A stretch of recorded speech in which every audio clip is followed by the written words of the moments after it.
Hello everyone, আমি প্রিয়া। সবাইকে অনেক অনেক স্বাগত আমার নতুন একটি ব্লগে। দিনটি ছিল 9 জানুয়ারি আর আমরা সবাই মিলে বেরিয়ে পড়েছি একটি জায়গার উদ্দেশ্যে। আমি সৌভিক আর সৌভিকের দুটি অফিস কলিগ বেরিয়ে পড়েছি। কোথায় যাচ্ছি সেটা তো একটু পরেই বলবো। তার আগে বলে রাখি, এই জায়গাটাতে আমাদের আগের বছরই যাওয়ার খুব ইচ্ছে ছিল। মানে ওই যে 2023-এ যখন বলেছিলাম যে আমি এখানে ছিলাম, তখন থেকেই আমার ওই জায়গাটাতে যাওয়ার খুব ইচ্ছে ছিল। যেহেতু আমি ওই জায়গাটার ব্যাপারে অনেক কিছু জানতাম, শুনেছি ছোটোবেলার থেকে, তখন থেকেই আমার একটা যাওয়ার ইচ্ছে ছিল। আর সেটা যে ফাইনালি পূরণ হবে সেটা আমি ভাবতেই পারিনি, কারণ আগের বছর আমি অনেকক্ষণ ওয়েট করেছিলাম, তো হয়নি যখন তুমি আশা ছেড়েই দিয়েছিলাম। আর এরপর এই যে সবাই বাড়ি থেকে ডিনার করেই এসেছিল, কারণ রাতের বেলায় আমাদের ওখানে যেতে অনেক লেট হয়ে যায় বলে সবাই কিছু না কিছু খেয়ে এসেছিলো। আমি কিছু খেয়ে আসিনি বলে আমি তাড়াতাড়ি করে ম্যাকডি থেকে কিছু অর্ডার করে নিয়েছি। কিন্তু যেই না কিন্তু খেতে যাব, তখনই স্ক্রিনের মধ্যে আসে যে গেট ক্লোজ আমাদের। তো আমরা তাড়াহুড়ো করে কোনো রকমে বেরিয়ে পড়েছি যে না, অনেক গেট ক্লোজ করলে তো একটা বিচ্ছিরি ব্যাপার হয়ে যাবে। তো কোনো রকমের খাবারগুলো নিয়ে হাতে নিয়ে বসে পড়েছি। এই তো আমরা সবাই মিলে যাচ্ছি। ফাইনালি আমরা যাচ্ছি সিডনির উদ্দেশ্যে। সিডনিটা আমাদের অনেক দিনে যাওয়ার স্বপ্ন ছিল, তো সেটা ফাইনালি পূরণ হচ্ছে। আমার একটা ড্রিম প্লেস, সো সেটার জন্য আমি খুব হ্যাপি ছিলাম। আর এরপর ঠিক 1 ঘন্টা টাইম লেগেছিল মেলবোর্ন থেকে সিডনি আসতে।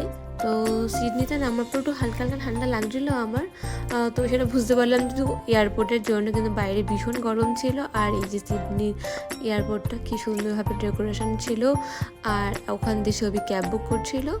আর এয়ারপোর্ট থেকে বেড়াতে না বেড়াতে একটা মিষ্টি ছবি দেখলাম, মানে একটি মেয়ে ওয়েট করছিল তার বাবা মায়ের জন্য। তো আমি মেয়েটাকে বলছিলাম যে আমি অনেকক্ষণ ধরে ওয়েট করছিলাম তাদেরই জন্য, কিন্তু আমাদের টাইম হয়ে যাচ্ছিল। তো আমরা বেরিয়ে পড়েছি, তখন দেখলাম বাবা মা এসেছে ফাইনালি। এবার আমরা ক্যাবে উঠে বাড়ি চলে যাচ্ছি। বাড়ি মানে যে সিডনিতে আমরা যেই বাড়িটা বুক করেছি ওটা একটু সাবার্বে ছিল, আর সেখানে দেখাচ্ছিল টাইম ডিউরেশন 1 ঘন্টা 25 মিনিট বা 30 মিনিট হবে একটুখানি, মানে বেশ অনেকটা টাইমই ছিল। দেখা হবে পরের দিন সকালবেলায়। আর এই তো সকালবেলায় বাড়ির ভিউটা দেখাচ্ছি। এই যে সামনে যে অংশটা দেখছেন সেটি কিন্তু আমাদের নয়, সেটি হচ্ছে ওনারের ছিল। আর এর পিছনেই ব্যাকইয়ার্ডে যেই দেখতে পাচ্ছেন যে ছোটো রাস্তাটা, ওই রাস্তাটা দিয়ে কিন্তু আমাদের রুমটা ছিল। এগুলোকে জেনারেলি বলা হয় গ্র্যানি ফ্ল্যাট। এখানে আমি এরকম ধরনের ফ্ল্যাট এটা প্রথম অভিজ্ঞতা। গ্র্যানি ফ্ল্যাট হচ্ছে বেশি বড় হয় না, অ্যাকচুয়ালি ব্যাকইয়ার্ডে তারা সেপারেট বাড়ি বানায়, ওটাকে বলা হয় গ্র্যানি ফ্ল্যাট। তো এই তো এই হচ্ছে ঢোকার রুম, মানে ঢোকার জায়গাটা। ঢুকেই ফার্স্টে যেই রুমটা দেখতে পাচ্ছেন ওখানে আমরা আছি, মানে আমি আর সৌভিক এই রুমে আমরা দুজন স্টে করছি। আর বেশ বড় ছিল রুমটা। আর এরপর সোজা কিচেন রুম, মানে আমাদের রুম থেকে বেরিয়েই কিচেন রুম, রান্নাবান্না চলছে, কারণ তাদের রান্নাবান্না করেই আমরা চলে যাব রেডি হতে। আর এই যে এটা হচ্ছে ওয়াশরুম। রুমটা বেশ আমার খুব পছন্দ হয়েছিল এই রুমটা দেখে। আর এটা হচ্ছে আরেকটি রুম, যেই রুমটাতে আরেকটা দাদা দিদি এই রুমে স্টে করছে। আর এই তো অনেক সুন্দর সুন্দর কাভার ছিল, স্টোরি বুক ছিল। আর এই রুমের বাইরে একটা ব্যাকইয়ার্ড ছিল, তো যেখানে আমাদের অ্যাক্সেস ছিল না, কারণ ওই ব্যাকইয়ার্ডে কিছু কাজ চলছিল বলে। আর ওখানে আরেকটি কাভার ছিল। যেটা সব থেকে ভালো লাগলো যে এখানেও কাঠগোলাপ বা চাপা ফুল, আপনারা যেই যাই বলুন না কেন, আমি সেই গাছটা দেখতে পেয়েছি এখানে ভীষণভাবে। তো দেখে আমার খুব ভালো লেগেছিল।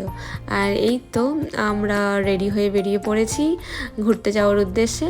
আর এই ভিডিওটা এত অবধি। এই ভিডিওটা বেশি বড় করব না, কারণ বেশি বড় করলে অনেকটা বড় হয়ে যাবে।